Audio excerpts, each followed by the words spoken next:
Hi, I'm Jo Turner from Westminster City Council, place shaping team. So we are an in-house kind of design team within the council, mixture of planning, urban design, architecture and landscape architecture. I'm going to talk to you today about our High Street programme. It's a fairly new programme and we're in the very early stages. So although there's a lot of high street activity going on across different services across the borough, we haven't had a high street programme until recently. So I'm just going to talk you through a bit about how we approached the programme and the kind of framework that we developed that's got us where we are today. So Westminster is home to a kind of complex mix of local district, CAS, West End and international high streets that all play a critical role in our community and local economy. However, as I said, we didn't have a high street programme to date. And historically, we've had kind of an economy team that's delivered kind of area-wide services. We've had place-based programmes, but nothing really holding our high street kind of delivery function altogether. So it was during COVID, the ward councillors outside of the West End were complaining that it was much harder for non-West End high streets to recover from the pandemic, and there were fewer routes to private investment, which the West End could benefit much more from. So as a result, we were very lucky that our finance department unlocked and set aside £10 million of capital funding to invest in non-West End high streets. And it came to myself and one of my colleagues in economy to say, well, how do we spend it? And we spent a lot of time just trying to think, okay, well, we could spend it anywhere. What could be our approach? And kind of, I guess, initially thinking kind of what is a high street and what's kind of important to us and how do we think about it coming together? Because they're a very complex kind of mixture of services, space, where residents kind of our neighbourhoods, people, business, culture meet and come together.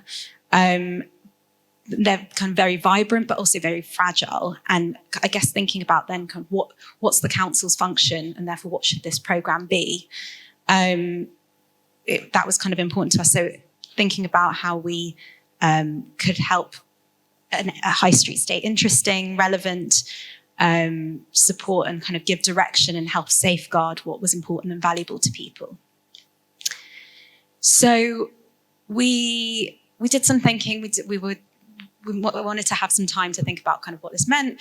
And we were looking at, we did a lot of research, and our first two inspirations really were Camden's work that they'd done on their high street strategy and Newham's high street programme as well. And they kind of formed, a bit of a direction for us. And we wanted to set out initially a kind of overarching framework, kind of what sits within a high street programme, because as I said, there's so many things that it can be and encompass, and sometimes, and how could we bring together the different functions of the council into one programme? We set about developing this framework, and we developed kind of three primary themes, which are connected communities, vibrant, resilient economy, and safe and sustainable welcoming places, which is very much about the kind of environmental aspect. And within that, we had kind of key adjoining kind of attributes, which we would look to kind of assess and address and think about delivery projects that, and many of these high street attributes kind of already, as I said, we had existing programmes within the council that were delivering on parts of them, but often in quite a piecemeal way, on a kind of case-by-case basis. Some that were very kind of at a borough-wide level and some at a place-based level, but often kind of missing that bringing together of the two.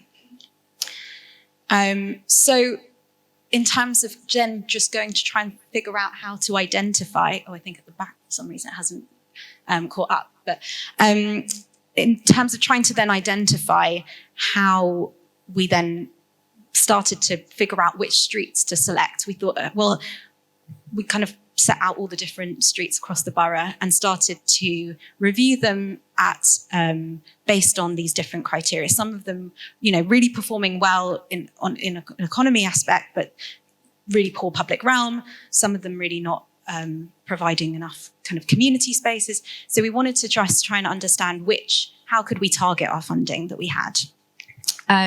So we set out a bit of a kind of analysis framework, thinking about all the things that we needed to consider measuring in the first instance, and then creating a kind of structure for, preliminary information gathering that could then form a kind of way in which we could assess bringing projects forward and how to focus our funding. And then once we'd identified some initial streets that we thought were ideal to kind of target funding towards, we thought that there were kind of two approaches. We could either kind of scatter the funding across the borough, or we could provide a more targeted funding and look at a cluster of high streets. And we thought, I think at the time we were all hearing about the kind of 15-minute neighbourhood, 15-minute city approach. And we thought that this was really relevant to high streets because it really formed that kind of meeting point of services, meeting point of people, but also that you don't necessarily want to make every high street the same. We've got a bit of a tendency in the last number of years that, every high street having a Boots and a Pret, and actually we're losing the sense of place. And so how can we make sure that our high streets were catering for a mix of demographics, different price points, different activities, and how do they work together as a cluster to really create a vibrant neighbourhood? So we decided there were kind of 3 potential clusters that we wanted to support. And we decided to go with 2 particularly to start with in phase 1. There was already a programme in the Harrow Road area, which is now called North Paddington. And then we have an emerging programme, which I've been running in Paddington, more traditional Paddington, where kind of Paddington and Bayswater, where we could kind of look at a cluster of high streets there. And Pimlico, there was an opportunity which might come forward soon, but we had less of a kind of resource team there. So it made sense to kind of target the funding on high streets that we hadn't necessarily, as a council, invested in yet, but already had the teams set up to take on the projects and start delivering. So what we've spent doing, both setting up a framework and then also starting to apply that on a PACE-specific level. I'm going to talk a bit about Paddington and Bayswater because that's a programme that I've been focusing on and leading. But on the side, there's also this, as I said, this programme in North Paddington, but all using the same overarching framework as a kind of way in which we're structuring the programme and looking at the things that opportunities that we can take on. Paddington and Bayswater it could be seen as 2 different areas. There were kind of some core high streets that we felt there was an opportunity to bring together under one programme. Many of you know, obviously, with the station, we've got the only hospital, the NHS hospital in the borough in Paddington, St Mary's. It's right at the cusp of the West End. It's a really interesting location to use as that kind of first pilot area for the programme because it has such a mix of different types of high streets. We've got kind of major high streets. It's still part of the CAS policy, but it's also got little local centres and kind of district centres. So it provided a good environment to test out different opportunities. It's an area that actually hasn't had a lot of council investment in although there's been a lot of growth, particularly around the Paddington Basin in the last 20 years. It's mostly come from the private sector. And it's really, but really hasn't really had the kind of, investment from the council itself. And so there's been opportunities that missed, and although it's got a lot of amazing things in the area, it really struggles with its identity. It has a really high footfall because we've got a lot of lot of residents, a lot of workers, as particularly in a lot of little businesses across the high streets, but also the Basin really developing as a new district centre for a lot of big business, and a lot of visitors. It's a great place to. There's a lot of places to stay. We have a lot of Airbnbs and a lot of hotels, so it's a really easy place to access the West End. So we don't have an issue of footfall, and it is very well used, but whether it has the offer that people really want, and really difficult high streets with quite challenging environments. So we've got Edgware Road. Our kind of primary high streets are Edgware Road, Parade Street, Queensway, and Westbourne Grove. And then we've got some smaller high streets, little local centres in the middle. And but I guess the one that is kind of similar to Whitechapel is that we've got Edgware Road is TfL run road, but working lots of different big landowners and partners to work with and bids. So initially we did a bit of a desktop analysis, looking at our data, looking at, as what we could, doing site visits, GIS mapping, the kind of ward profiles that we had, just trying to really kind of understand the area. It's very well connected. We've got a mainland station, we've got good bus routes, we've got lots of different ways of accessing in terms of transport hubs. There's a whole myriad of uses. Looking at land use, we've got some big landowners in the area, but there's also quite staggered, and that's often a big challenge with high streets is a very scattered land ownership. It's got a real mix of daytime, nighttime use. We've got the hospital there. Obviously, there's 24-hour need to use the area. But also daytime as well. But some quite challenging. It's quite challenging in terms of huge issues of ASB, huge issues of business compliance problems, and organised crime, and quite kind of harsh environments at times. We've got quite a interesting kind of demographic, as I mentioned, actually quite a young demographic in the area. There's high footfall, also, and quite a mix of income. Some really wealthy areas next to some of the poorest neighbourhoods in the borough. So really trying to cater for quite a diverse demographic, but also really, really multicultural. Is a huge multicultural kind of diversity across the area. Not a huge issue, like some elements of vacancy, but it's in certain pockets. But the offer is quite poor quality in parts. We've got with the multiculturalism, we've got some amazing F&B international family run F&B offer, and cafe culture, but really, a lot of really poor quality offer in between that, souvenir shops and the like. So we did this baseline analysis, kind of initially to kind of start the program off, and then we wanted to do at the very start a really comprehensive engagement across the area, both to kind of start to socialise the program, but also to really understand what people's priorities were in terms of, there's a whole myriad of things that we could do, but what do we need to prioritise, and from what we'd identified. So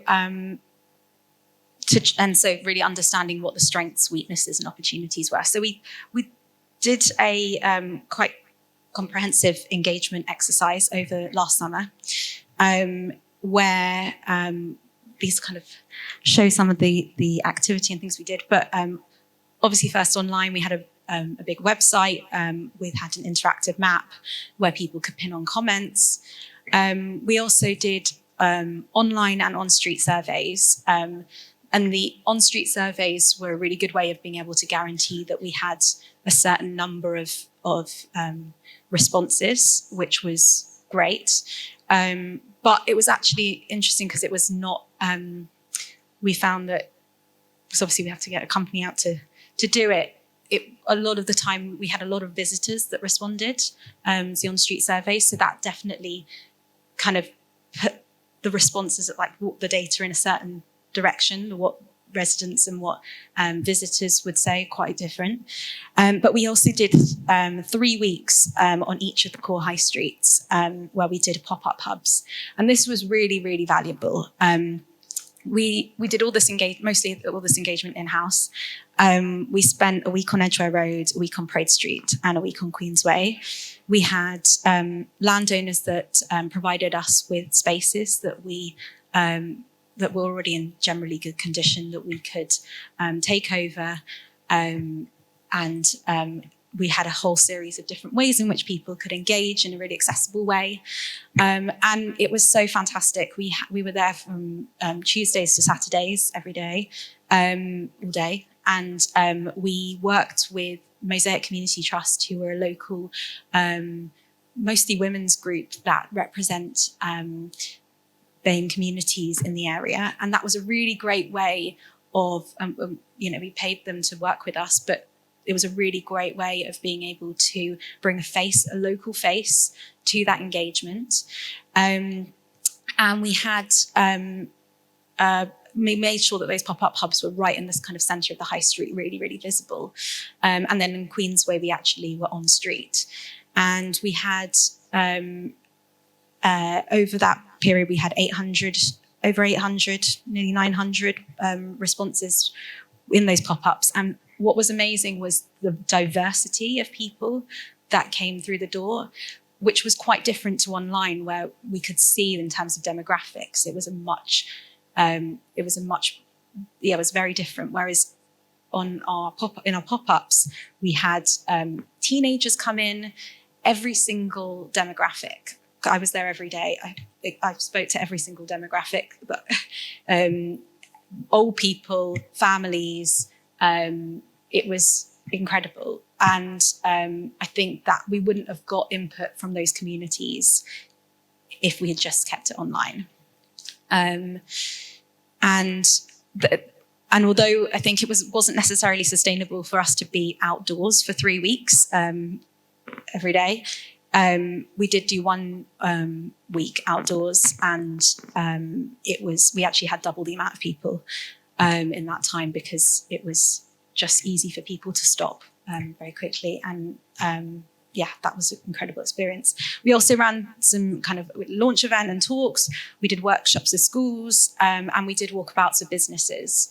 And overall, we had over 2,000 people inputting in, which is an area which we were pretty happy with, seeing as it was an area that the council hasn't engaged with a lot over the last few years. So hopefully now a whole load of people that will feed in as we develop the programme.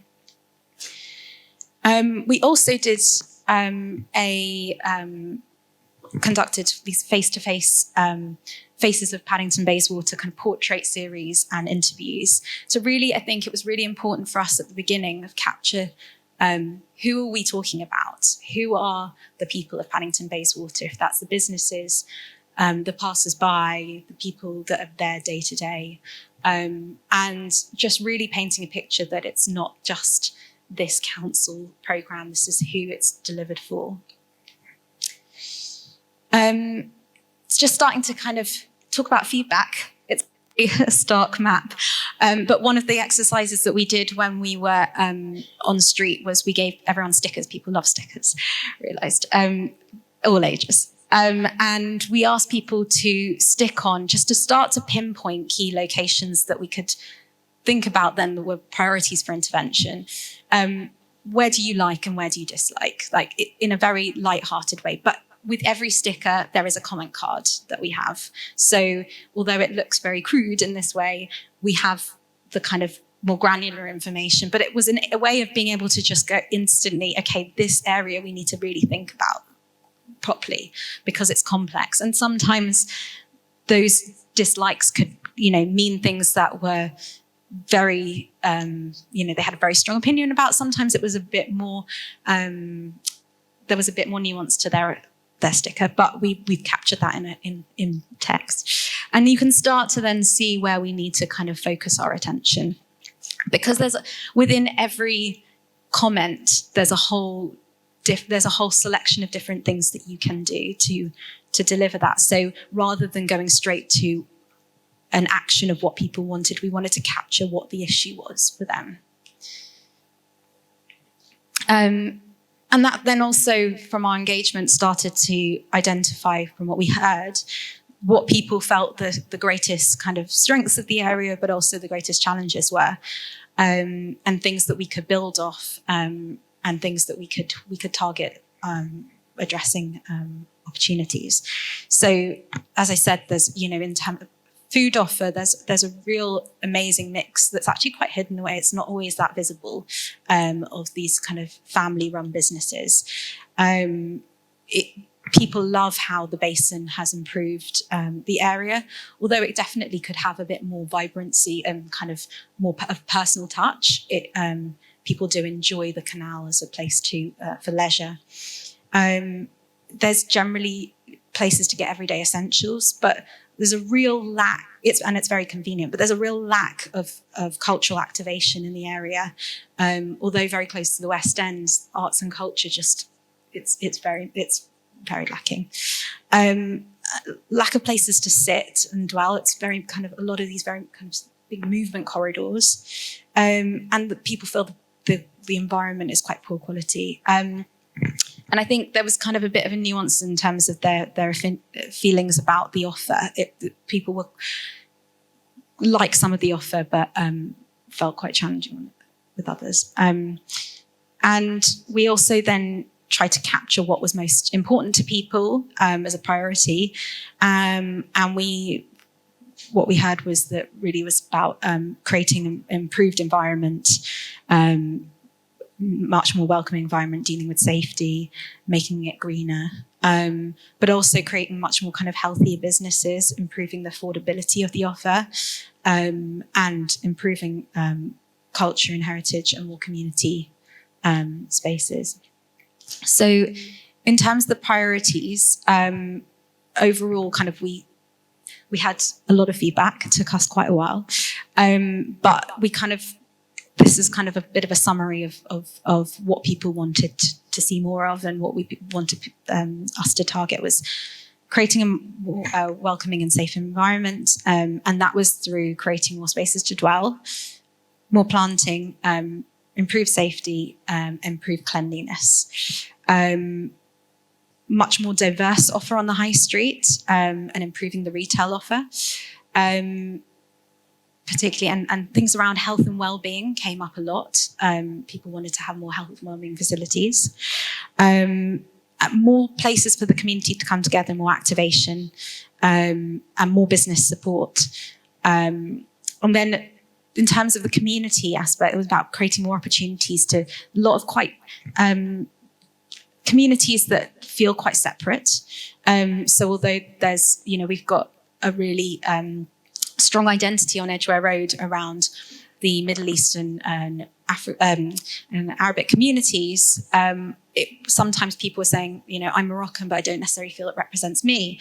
So people wanting to celebrate community more. There was a lot around food, but not necessarily enough about culture. More culture and activation, more family-focused spaces. That was something that came out, that people didn't feel like there was enough for families to go to. More youth offer. We have a huge issue of youth crime in the area, particularly around Church Street, that really, really serious gang crime. So could the high street facilitate the more youth programming? And improve communication with the council. People often feel a disconnect with council services or council offer. So could we do that? And then it's kind of similar, but we then brought that together in terms of insights. So bringing together our desktop analysis, because some of the things that came from the local community were very focused in certain areas, but didn't necessarily identify some of the things that we had, looking a bit more broadly. People have their kind of things that they pinpoint as priorities to them as individuals, but a way of bringing together some things that we've identified as not working well, that they might be less visible to them. So we brought that into kind of key insights overall across those 3 themes. And then from insights,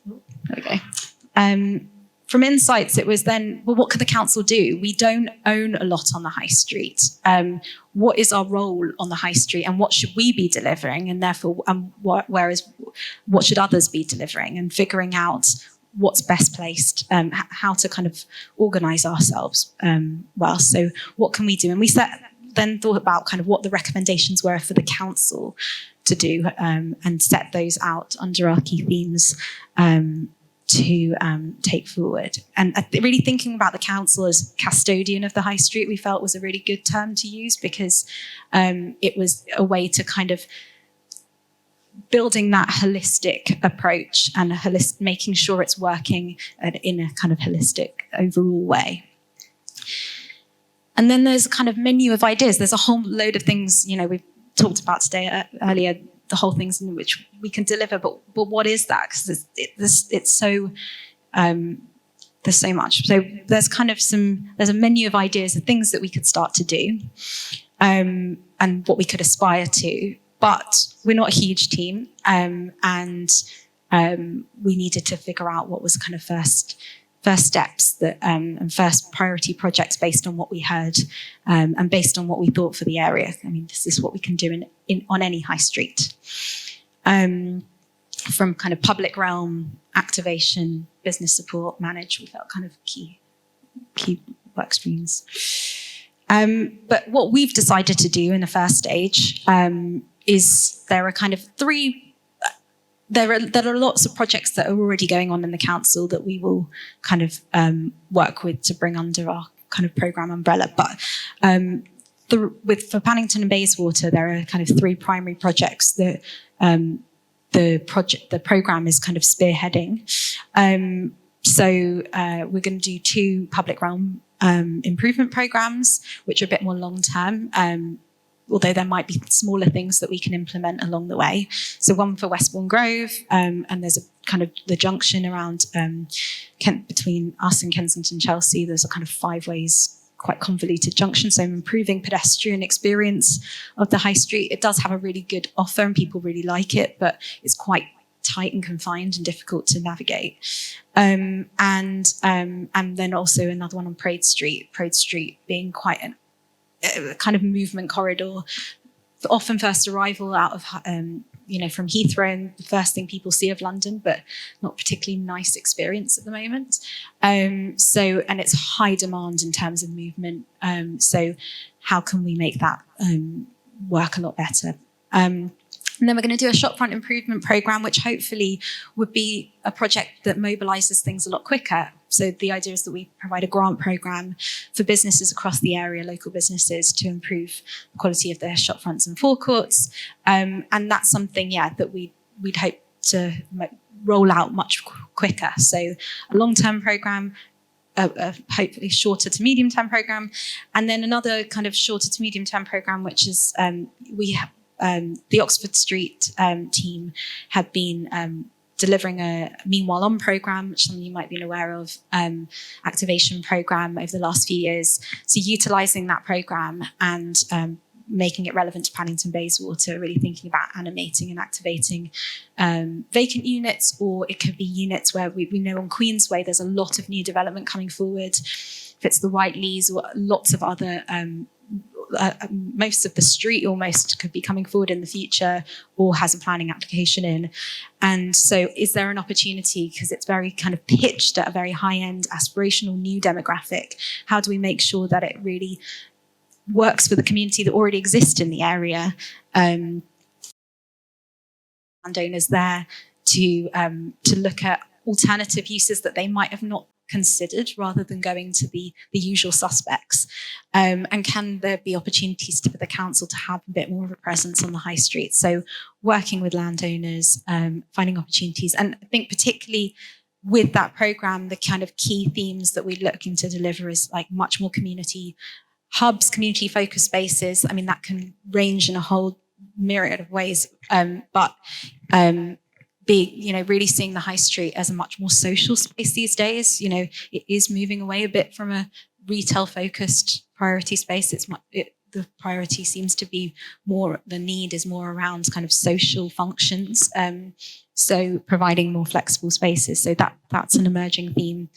Much more something around arts and culture. We talk about gentrification and challenge, but making sure that arts and culture is coming from ground up. So can we create spaces that provide opportunities for culture to grow locally?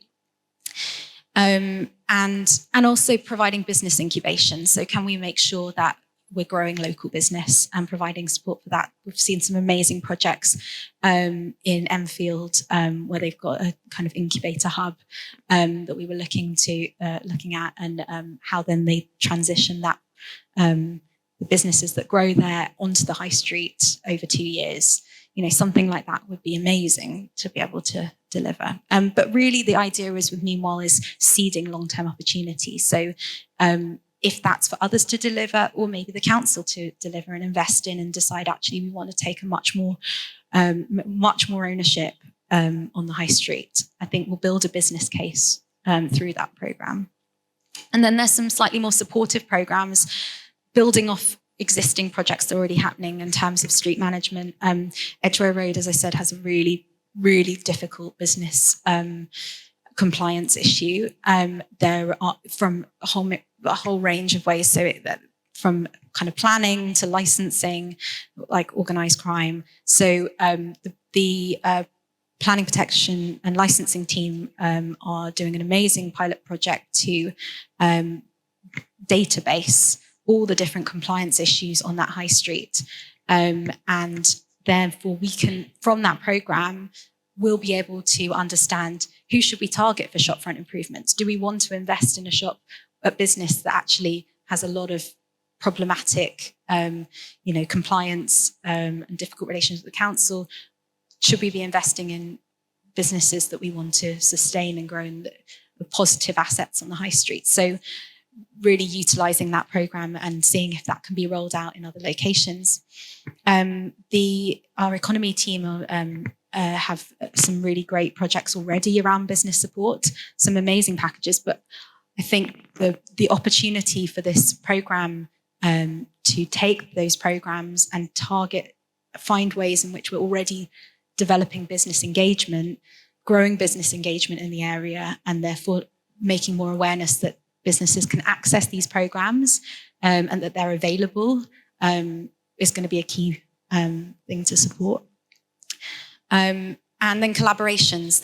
We already were working with, for example, the Edgware Road Placemaking Strategy Group we're part of, which is the BID, the local landowners, or developing a strategy, and TfL, working together to deliver projects and proposals. And then how are we doing it? So I'm in place shaping. We've very much taken this kind of overall programme lead approach and working on visions, strategies, and design opportunities, and being design guardian on projects all the way through. And then we're working very closely with business and enterprise team who develop the kind of economy programs, the design and delivery of those programs, work on business support and business engagement.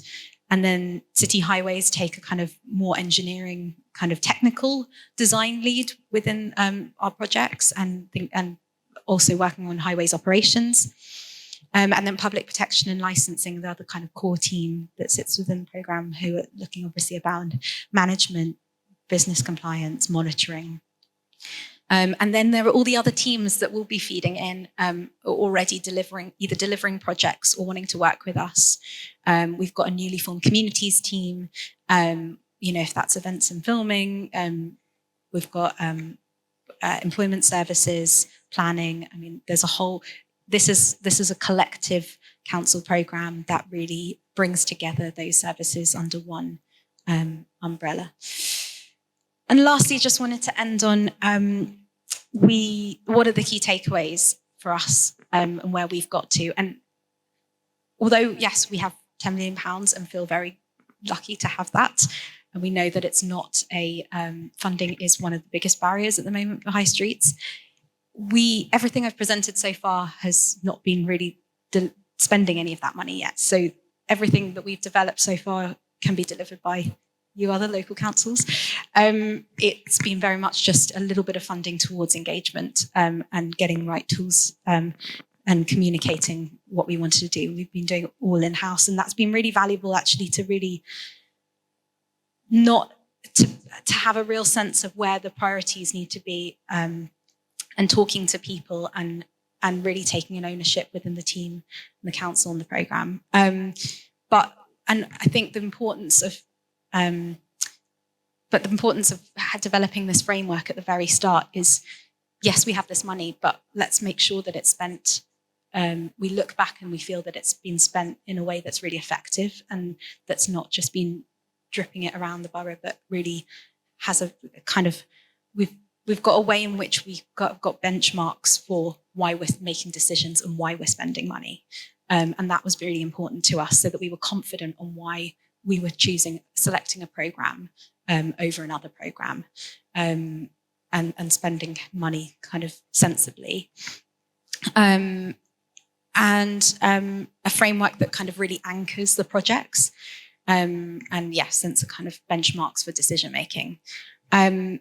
Engaging on street was really, really, we feel a must, because we were able to reach groups that would never usually engage with councils, who wouldn't even know to come to our website and hear from our comms. And investing in that time was really critical, and I would recommend it more than anything. Bringing kind of community groups and community face to your engagement team, really, really valuable. And their ability to even just having the conversations day to day with them and understanding their experiences, but them being able to relate to people that might, and bring people through the door that might have not otherwise. That was really valuable. Don't underestimate the importance of good graphics. Helping people understand the complexity of the high street. It is often overwhelming to kind of try and explain, and having really engaging material that's going to want people to engage with it, and make it accessible. And stay optimistic and aspirational. It's, often on the ground, the reality is challenging, and helping people to stay ambitious is really important, but also managing expectation, as I think Richard said earlier, is important. But being able to engage with people at a point where you're not just battling on a design detail is really critical. So I'll leave you with that. We've just launched our engagement report that summarises what we did and what we found out. It's on our website. But these were some just aspirational quotes of people that we captured. But yeah, thank you for your time. And thanks to the High Street Task Force.